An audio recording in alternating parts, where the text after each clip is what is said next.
This is CGTN, China Global Television Network. This is the third time he's become president of his country. He wants to bring his nation back onto the world stage. Heading a large delegation to China, he hopes to build a relationship with Beijing that lasts. He calls for democratization of international relations and solidarity among the global South. In this edition of Leaders Talk, we sit down with Luiz Inácio Lula da Silva, the President of Brazil.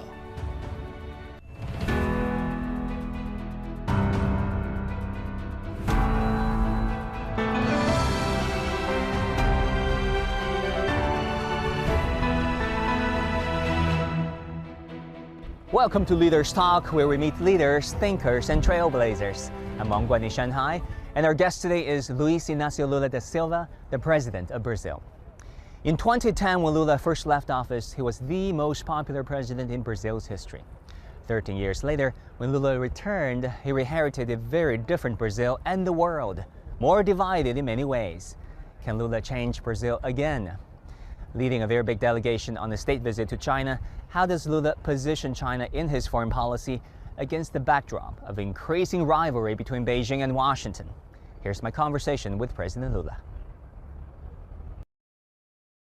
President Lula, welcome back to China. This is your fifth time visiting China. You're leading a very big delegation to China, which was even bigger than they would have been in March.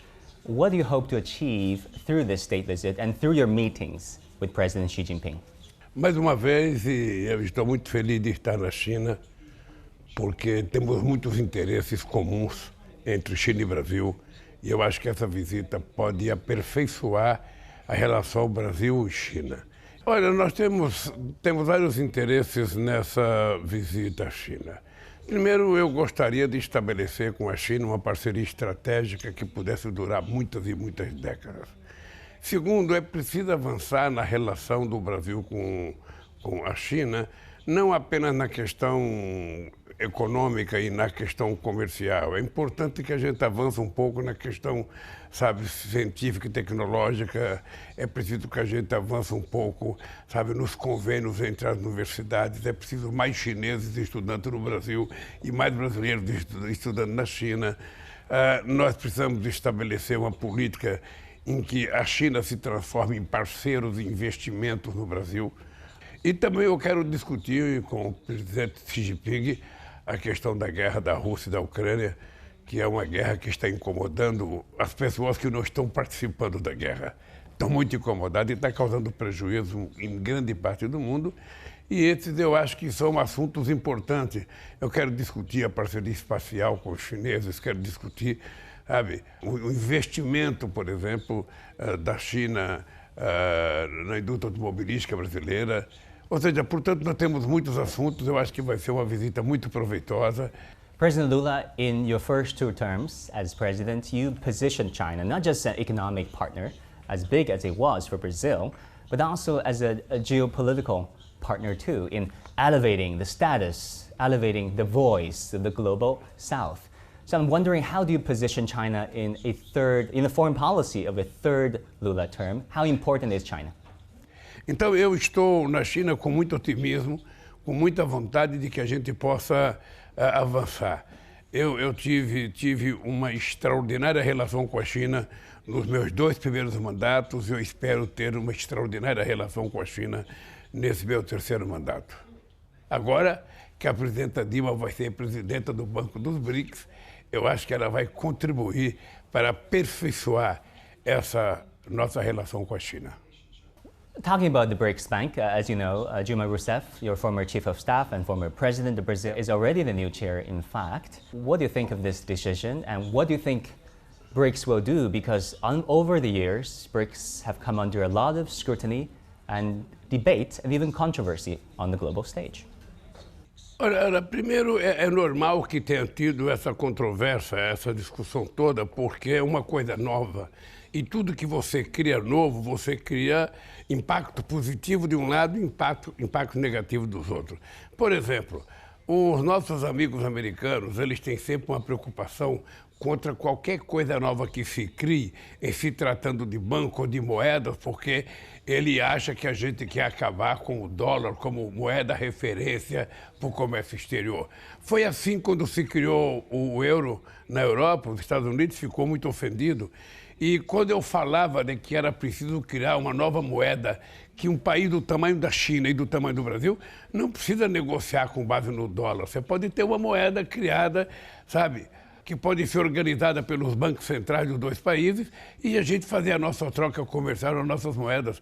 Isso é uma novidade, é uma coisa a ser estudada, é uma coisa a ser pensada e eu acho que o Brasil e a China são duas potências, ou seja, se a gente colocar mais a Índia, se a gente colocar mais a Rússia, se a gente colocar mais a África do Sul, agora entrou Bangladesh, entrou, sabe, os Emirados Árabes, a gente vai ter metade da população mundial participando dos BRICS.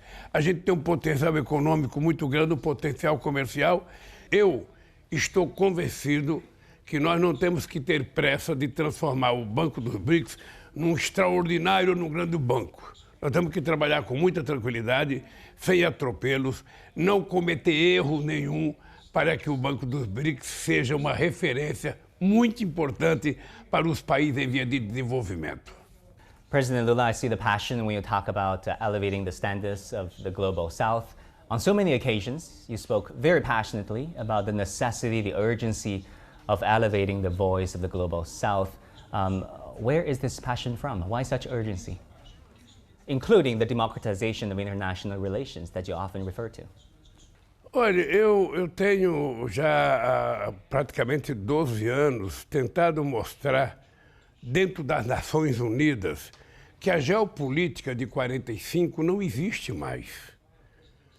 A razão pela qual foi criada as Nações Unidas, com a formação que ela tem, já não existe mais, o mundo é outro. A geopolítica mundial mudou.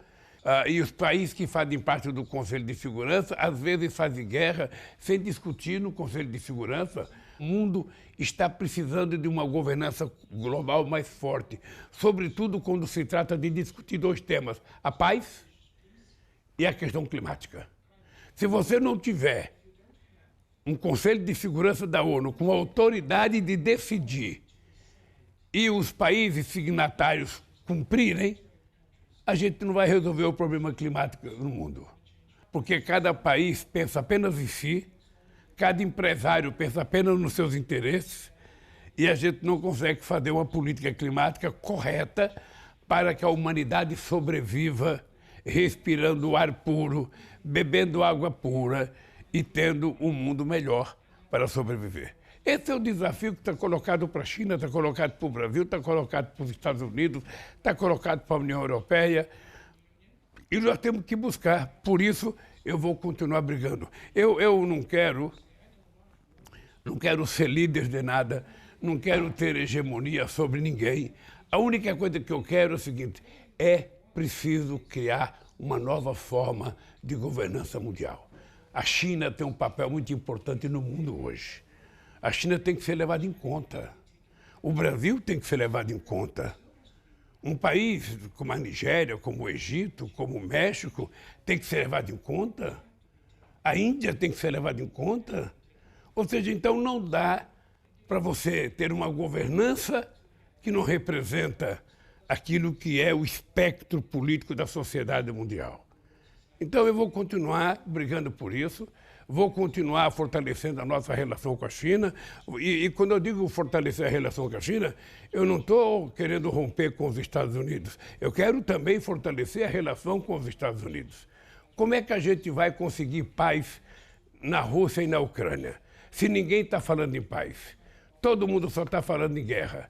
Todo mundo só está falando de dar mais armas para a Ucrânia, sabe, atacar a Rússia, ou a OTAN colocar a fronteira no território russo. Então, o que nós precisamos encontrar? Países que queiram paz. A China quer paz, o Brasil quer paz, a Indonésia quer paz, a Índia quer paz. Então, nós temos que juntar esses países e fazer uma proposta de paz para a Rússia e para a Ucrânia. On Ukraine, China made this 12-point proposal for peace. and also expectations are high that you might propose something to China to work with Brazil to solve the situation in Ukraine, a very dire situation there. What specific plans do you want to propose to Beijing? Olha, eu não tenho um plano específico. Eu não tenho uma coisa produzida. A proposta ela vai sair de muitas conversas entre muitas pessoas. Estou convencido que a União Europeia, que sempre jogou um papel importante, porque a União Europeia sempre foi um ponto de equilíbrio, né? Ela nunca participava diretamente dos conflitos, ela agora entrou diretamente no conflito. Quando o companheiro Olaf Scholz, chanceler da Alemanha, foi ao Brasil, pedir para que o Brasil vendesse, sabe, mísseis para que ele pudesse entregar para a Ucrânia, eu disse que não ia vender os mísseis porque o Brasil não quer entrar na guerra. I heard about that. O Brasil quer paz. Então eu estou obcecado em conversar com as pessoas para encontrar um jeito de paz. Eu acho que os russos querem paz, eu acho que a Ucrânia quer paz, mais do que querer. O mundo precisa de paz. Afinal de contas, nós ainda temos 1 bilhão de seres humanos passando fome. A desigualdade ainda é muito grande. Então, o ser humano, os dirigentes, não têm o direito de fazer guerra quando o mundo está precisando de paz, de emprego, de distribuição de riqueza. É isso que nós vamos fazer no mundo e é isso que eu quero conversar com meu amigo Xi Jinping. A China tem um peso importante nisso. Só o fato das pessoas estarem conversando, sabe, já começa a aparecer uma ponta de esperança, sabe, entre os países que querem paz.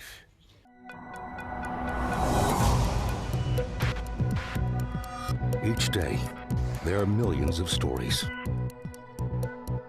Each one can open new perspectives, new possibilities. Wherever you look, we are there to see, discover, explore. We put the pieces together to find what really matters to you, all around the world, all around the clock. Our reporters are at home across the globe. From our headquarters in Beijing and production centers in Washington, Nairobi, and London, China Global Television Network. Stories from across the globe, reaching people across the globe. CGTN. See the difference. I see a country on the move. There is my opportunity. Is it good to change so fast? Yes, but it's a challenge. We have one foot in the future. But we never forget our past. We need to talk to one another. And listen. More than 1 billion voices telling their stories. Rediscovering China, only on CGTN. Images may appear to be identical, but looks can be deceiving. The difference is not always obvious. It has to be discovered. There are always different sides to a story. We put the focus on the details. To see more, to understand better. CGTN. See the difference.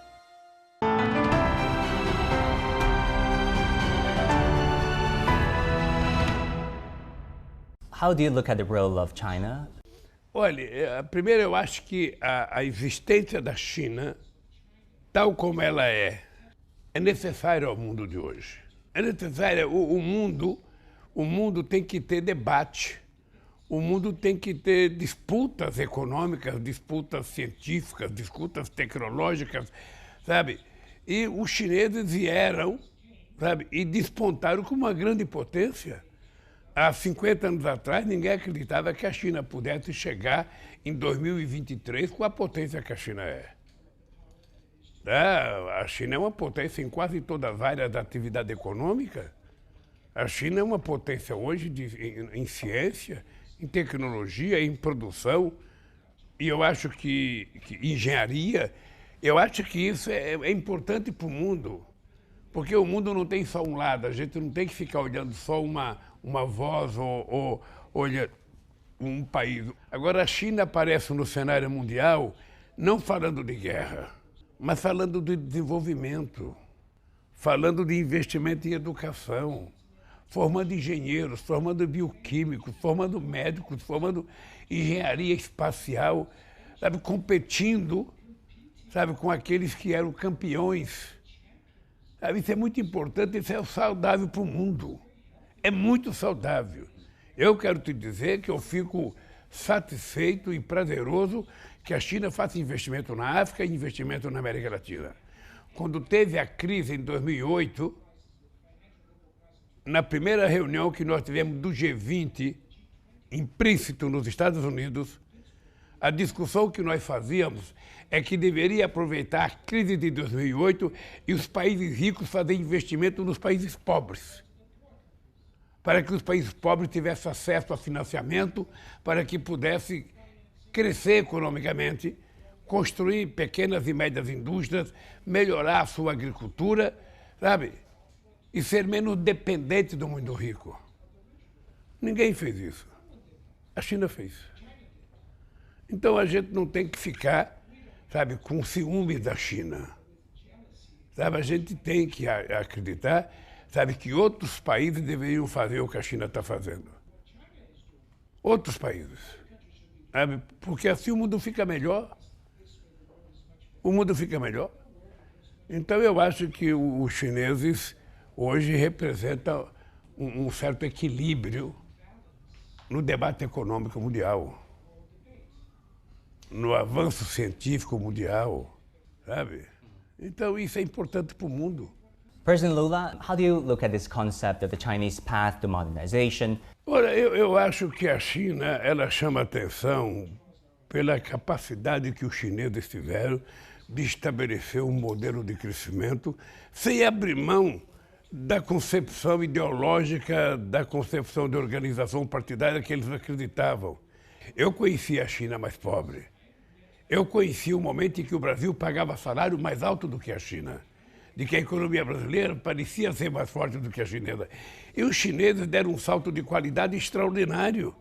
E isso significa competência política, significa muita maturidade política. Ou seja, quando a globalização achou que poderia explorar a mão de obra barata na China, a partir dos anos 80, os chineses souberam utilizar as empresas estrangeiras que aqui vieram para que formasse os chineses, preparasse os chineses, milhões foram estudar fora, para que a China se transformasse na potência científica e tecnológica que ela é hoje, na potência econômica, na potência industrial.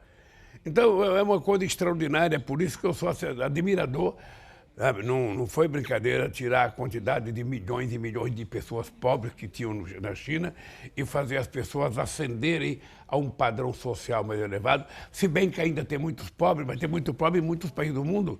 No Brasil, por exemplo, nós tínhamos acabado com a fome em 2012 e a fome agora voltou, numa demonstração de que houve responsabilidade política e econômica no Brasil, coisa que não aconteceu na China. Então, veja, eu acho que a gente tem que estudar a China com muito carinho, com muito cuidado e com muita humildade. A gente não é obrigado a concordar com tudo com a China, mas a gente também não pode ser contra por ser contra. É importante a gente saber o que foi feito, como foi feito e por que deu certo. E isso eu acho que assusta um pouco outros países, não é? Porque durante séculos só alguns países foram ricos, só alguns países mandaram no mundo. Então, na hora que surge a China, na hora que vai crescendo a Índia, na hora que vai crescendo o Brasil, na hora que os países em via de desenvolvimento vão dando um salto de qualidade, do ponto de vista industrial, do ponto de vista do conhecimento científico e tecnológico, ora, obviamente que começa a assustar aqueles que se sentiam dono do mundo. E aí o que nós temos que dizer para essas pessoas? Nós não queremos ser melhor do que ninguém. Nós queremos apenas ter o direito de sermos iguais. Essa é a verdade. E é essa parceria construtiva, sabe, que eu quero construir com a China. Talking about perception towards China, some countries describe China's economic presence, China's influence in your country, included Brazil, across Latin America, as neo-colonialism. How do you personally feel about such accusations? Olha, eu na relação com o Brasil, eu não acho. A China tem se comportado no Brasil de acordo com aquilo que os empresários brasileiros têm aceito. O que o Brasil quer propor à China é que nós precisamos construir centenas de coisas novas, que passa por rodovia, que passa por ferrovia, que passa por portos, aeroportos, que passa por novas indústrias, que passa por empresas de químicas, que passa por investimentos novos, sobretudo na formação educacional do nosso povo. Por isso que eu penso trabalhar com a China uma troca de informação entre as nossas universidades para que a gente possa ter um trânsito maior de chineses estudando no Brasil e de brasileiros estudando nos chineses. Sabe, eu sinceramente não vejo e não tem relação colonial com a China. Os Estados Unidos poderiam estar investindo na África. A Europa poderia estar investindo na África. Na verdade, colonizaram a África durante quase que mais de um século.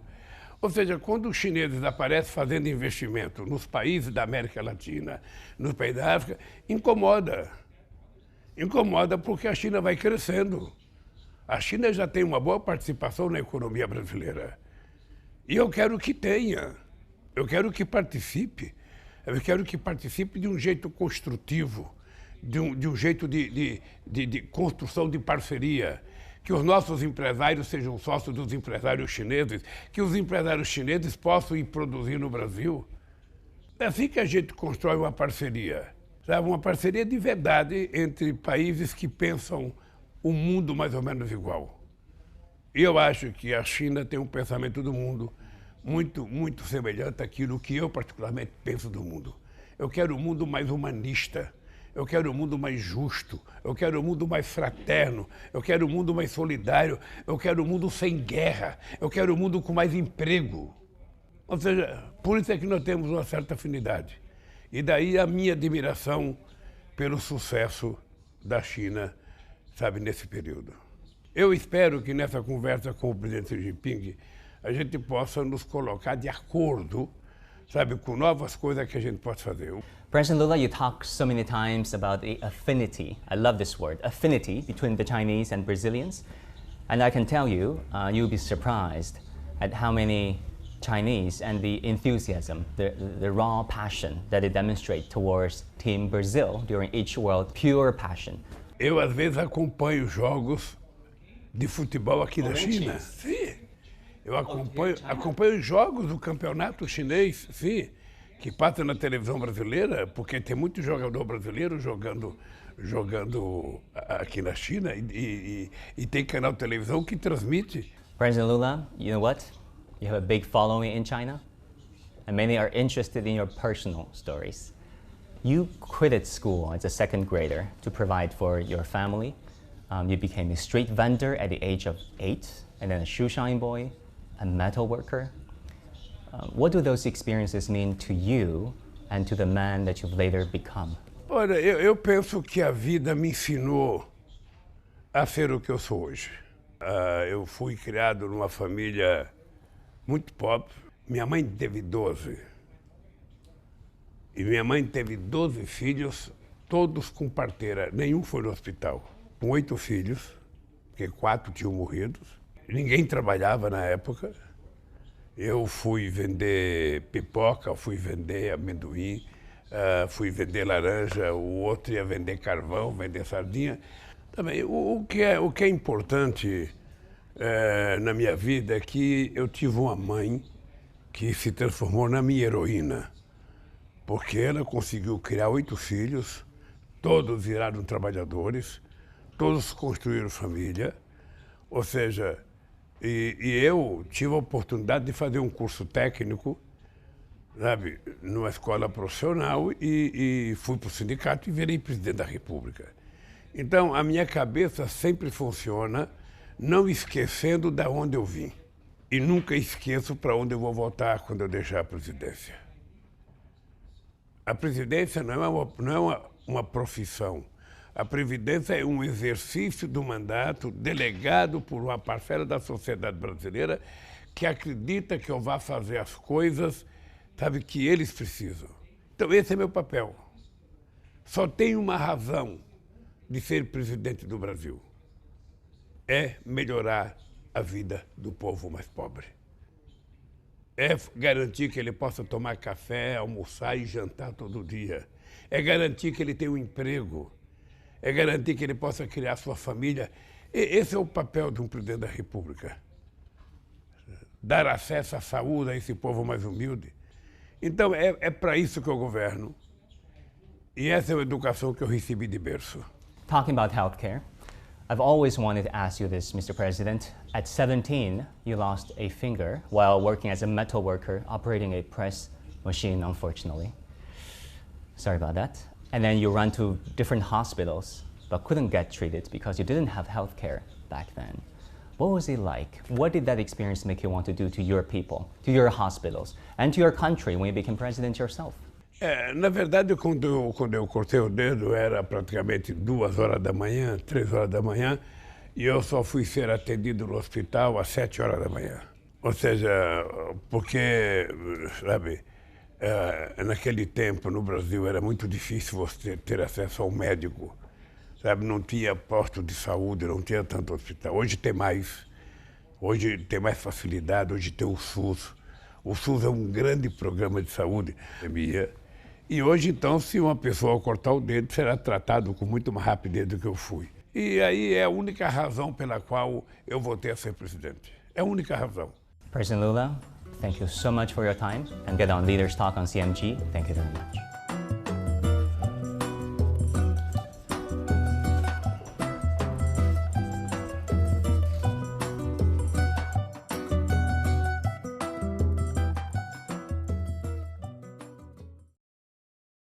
China-Brazil relationship is one that is built on apparent contradictions. Different cultures and heritage, different political systems and ideological influence, but somehow the two countries forged a remarkable economic partnership and now growing geopolitical solidarity. Hopes are high that Lula's state visit will only enhance bilateral relations. Thank you for watching this episode of Leaders Talk. I'm Wang Guan in Shanghai. I'll see you again next time.